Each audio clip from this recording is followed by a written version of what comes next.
Today I'm visiting Adam and Eve's, the oldest swingers bar in the UK, in Eccles. The social club was reopened 18 months ago. I had a chance to speak to the owner, Kerry Voellner, about the bar and what the adult alternative lifestyle is really all about.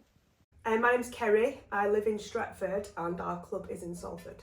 How did you get into this business? Right, so it's a long story. I did work in the corporate world. I worked in marketing. I was actually working in education before I started this. And I'm quite highly skilled, so I've done quite a lot of things and worked for all different businesses and startups. And I kind of got to a point where I wanted to do something for me, you know. And I was offered an opportunity with a couple of other people. Do you want to get involved in this, you know, new lifestyle club? And I came in from a marketing perspective at first, and then the club just grew, and then I ended up stepping back from my corporate world to do it full time. It was a big task to take on, and there was 3 of us to start with, but now it's just me. So obviously, it's me that owns it.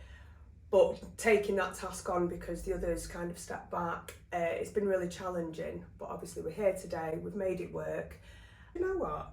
I have been to a swingers club before, really enjoyed myself. There's nothing wrong with it. It's people having, you know, it's all consensual, people having their sexual freedom. So I thought, you know, I'm going to go for this. And for the first 6 months, I kind of kept it quite subdued. I didn't really go out there with what I do. Then obviously the Channel 5 programme came along, and I thought, do you know what, we're not doing anything wrong. I'm proud of what we do. You know, you can come in here on a Saturday night, there'll be 60 people from the ages of 21 to 60, 65, and they're all dancing on the dance floor. Yeah. Everybody knows each other. We don't have any problems. We're creating a really safe environment for people to be themselves, discover their own sexualities, discover their own fantasies. You know, have a couple who, you know, want to meet another couple, they want to have a bit of fun, then they'll be sat there having a cup of tea. Yeah. You know, you can come here some nights, everybody's playing pool and having hot pot and a brew, and it's so social.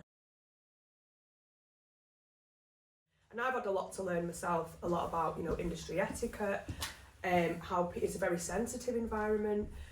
So I've had to do a lot of changing and growing with it, but with that has come a really good experience for people. I mean, I'm not ashamed to say, you know, when we took it over, it was a dump. It was, you know, it'd been derelict for 3 years during the pandemic. It smelled terrible. It had this really bad reputation. I'm like, how are we going to flip this round? You know, we're going to flip this from having this bad reputation to being a go-to themed bar in Manchester. It took 18 months.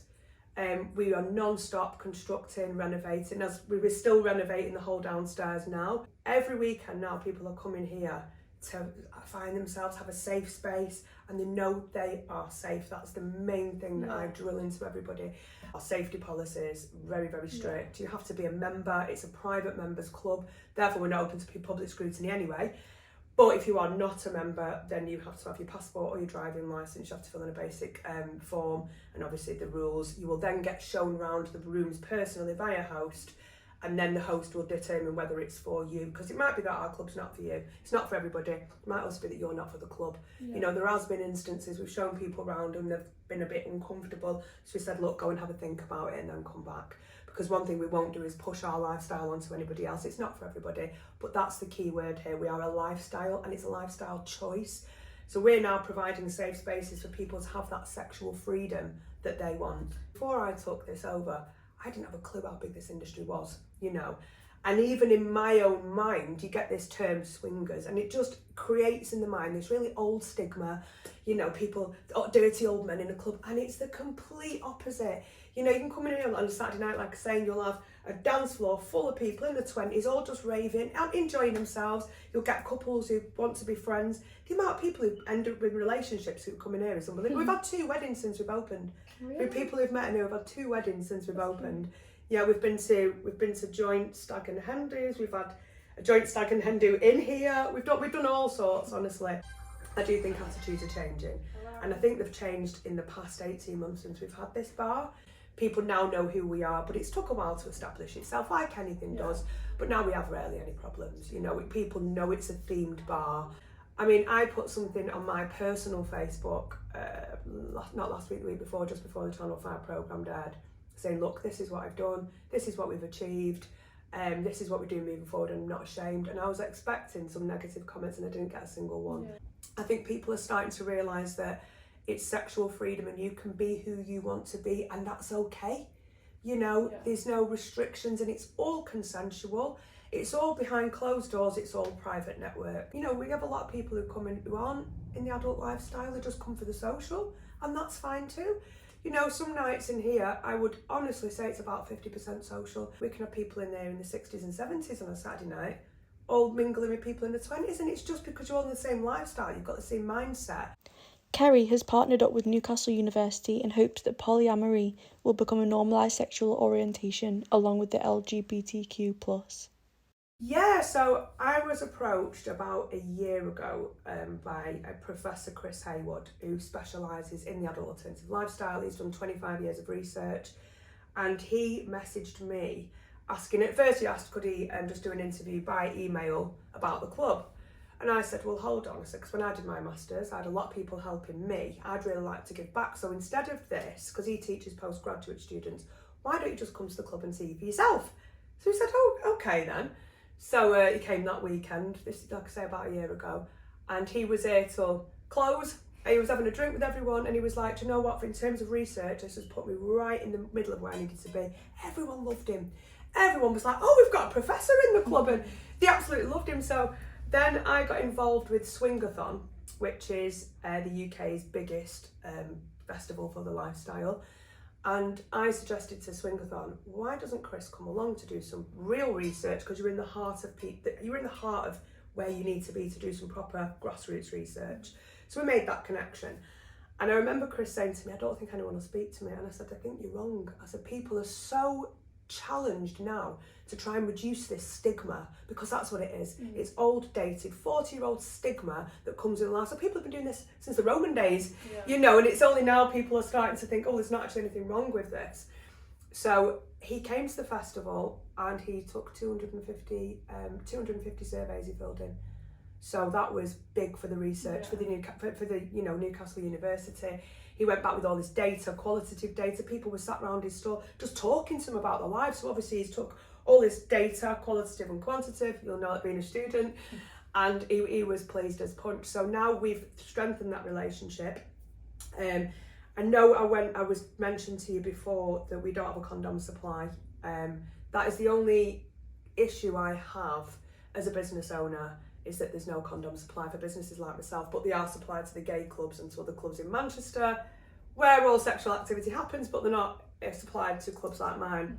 That to me is a bit of a myriad of, hypocrisy, but we'll leave that there.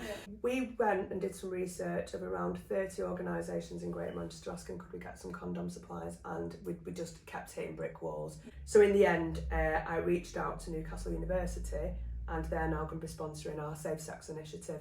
So all these relationships that we're building and all this support that we've got from big organisations and obviously academic institutions is all now coming together to help us challenge that stigma as well.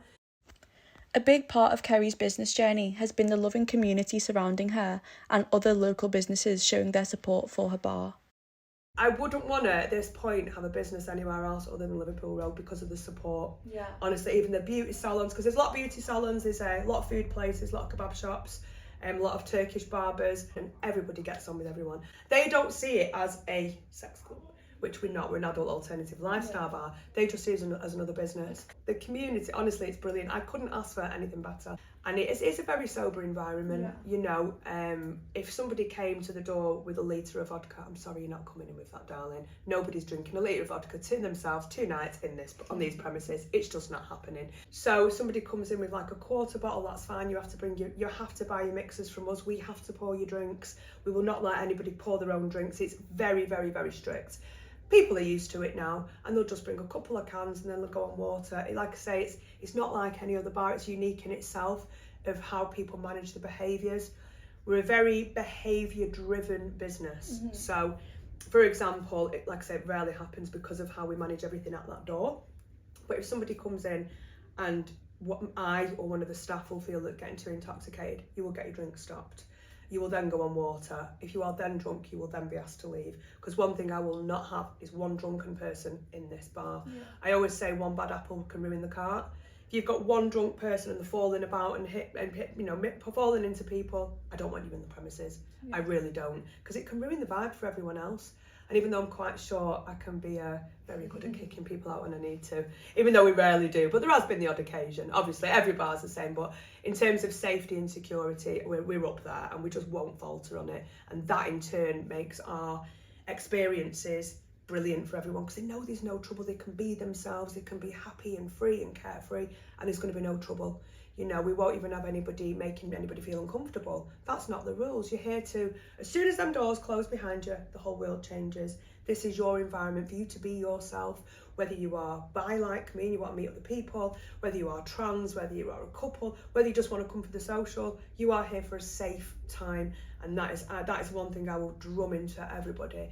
You know, when they're working here, safety is key, safety is key. Safety therefore enhances your experiences when you are here. The strictness within safety has made our reputation really strong for that, and then people are more willing to come here because they know they're going to be safe. Yeah. They know that they are safe, and they're safe in the knowledge that they can be themselves and they're not going to be judged neither. So I think that's the key thing to it all. Hey, thank you so much. Thank you very much. Thank you yourself. Jessica Edgington, Salford Now.